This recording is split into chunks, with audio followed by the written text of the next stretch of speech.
في حادث مرور أليم توفي شخصان وأصيب 41 آخر بجروح أمس في حدود الساعة 10:22 إثر صدام بين حافلة لنقل المسافرين وسيارة على مستوى الطريق الوطني رقم 6 ببلدية مغرار بولاية النعم. هذا وتدخل عناصر الحماية المدنية لإسعاف الجرحى ونقلهم إلى مستشفى محمد بوضياف بعين الصفراء، فيما تم تحويل الوفيات إلى مصلحة حفظ الجثث.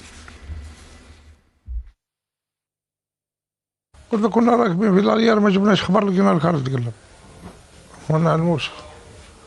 حادث ما شاء الله، قدر الله ما شاء فعل. نشكر السلطات، نشكر الدرك، نشكر الامن، نشكر الله اعوان الصحه. الصحه خرجنا مع كونغو باس خبطنا فيهم بعد تقلبت الكار.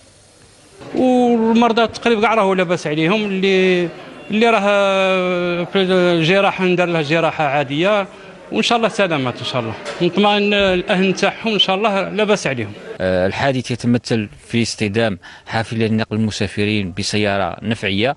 للأسف الحادث خلف وفاة شخصين بعين المكان وإصابة 41 جريح تم إسعافهم وإجلاءهم المؤسسة الاستشفائية محمد بوضياف بالعين الصفراء. رحم الله الضحايا والشفاء العاجل للمصابين.